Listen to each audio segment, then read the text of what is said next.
Nous savons, mais nous n'irons pas voir. La justice française ne pourra pas se relever de ce regard non porté sur l'affaire Epstein. Un docu-série sur l'affaire Epstein cartonne en ce moment sur Netflix, mais sur 4 heures d'investigation, seulement quelques minutes sont consacrées aux agissements d'Epstein en France. Or, il avait une propriété à Paris dans laquelle plusieurs victimes ont affirmé y avoir été violées. Pourtant, en France, l'enquête semble au point mort et ça inquiète très franchement l'association Innocence en danger qui lutte contre la pédocriminalité. Alors, pour bien comprendre, c'est quoi exactement l'affaire Epstein en France ? Lorsque les médias américains vont révéler l'affaire Epstein sur le territoire américain, il va y avoir l'expression de victimes qui vont déclarer avoir été en contact avec des jeunes femmes françaises. Et il va être découvert que M. Epstein avait un domicile parisien, qu'il venait très régulièrement sur le territoire français et que les médias américains vont également révéler beaucoup de détails concernant des carnets noirs. Et dans ces carnets, des noms de personnalités françaises vont également être portés à la connaissance des médias. Fort de toutes ces révélations-là, nous avons porté tout cela à la connaissance du procureur et de lui demander formellement d'intervenir et d'ouvrir une enquête. Et alors, est-ce que vous savez aujourd'hui où en est l'enquête ? Une enquête va s'ouvrir courant le début du mois d'août 2019 par le parquet de Paris. Donc, nous savons que les enquêteurs ont eu à leur disposition, par notre intermédiaire, des témoignages de victimes directes, des témoignages de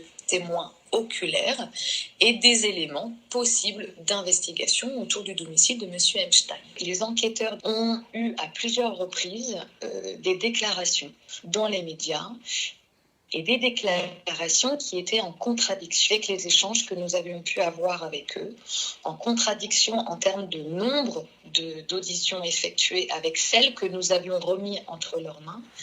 Et l'ensemble de ces contradictions nous ont inquiétés sur la réalité et la volonté surtout du procureur de la République et de ses enquêteurs de mener à terme cette enquête. Quelle suspicion ça soulève ? Dès lors que viennent à se révéler dans le cours des investigations des faits qui relèvent d'un crime, et c'est le cas de la notion de viol qui est un crime, l'enquête doit laisser le pas à ce que nous appelons une instruction. Aujourd'hui, le procureur n'a toujours pas saisi un juge d'instruction.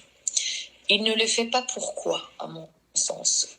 C'est que dès lors qu'un juge d'instruction est saisi, l'association pourrait se constituer partie civile, auquel nous pourrions demander des comptes. Vous savez, cette affaire, en réalité, vient toucher de nombreuses personnalités médiatiques, artistiques et des personnalités politiques. Vraiment, s'il y avait une volonté d'investiguer sur l'affaire Epstein, cela demanderait de la part du procureur un énorme courage, un travail colossal et surtout une mise en danger puisque ce sont autant de personnalités qui ont les moyens de la défense. Face à de telles personnalités, je pense que le parquet est en train de reculer. Parce qu'il pourrait le faire. On pourrait classer l'enquête sans suite là maintenant. On pourrait juste étouffer l'affaire. Le procureur de la République peut terminer une enquête par un classement sans suite. Ça a une valeur légale et un classement sans suite ne veut pas dire, judiciairement parlant, étouffer une affaire, même si c'est évidemment le sens en général d'un classement sans suite.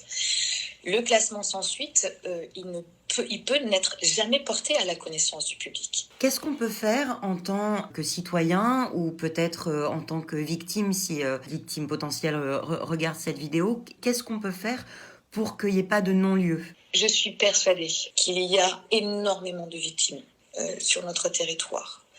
Je peux entendre une forme de crainte, puisqu'elles sont issues, pour beaucoup, de milieux qui ont touché à la mode, au monde cinématographique, au monde parfois aussi journalistique, qu'elles peuvent craindre pour une carrière, qu'elles peuvent craindre pour leur crédibilité et leur honorabilité. Aujourd'hui, il n'y a pas lieu de considérer que ces victimes sont en danger. Pourquoi ? Parce que l'hyper-préoccupation et médiatique et sociétale autour de cette affaire constitue un maillage de sécurité suffisant pour qu'elle puisse se révéler. Qu'est-ce que ça dit de la justice ici en France et quel message ça envoie aux victimes ? Je n'ai jamais vu de dossier et de faits révélés sur le plan médiatique aussi riches, permettant des investigations aussi importantes. Et c'est, je dirais, cette importance-là qui fait que le silence gardé autour de cette enquête par le procureur de la République ne peut faire d'autre sens que celui de dire « nous savons, mais nous n'irons pas voir ».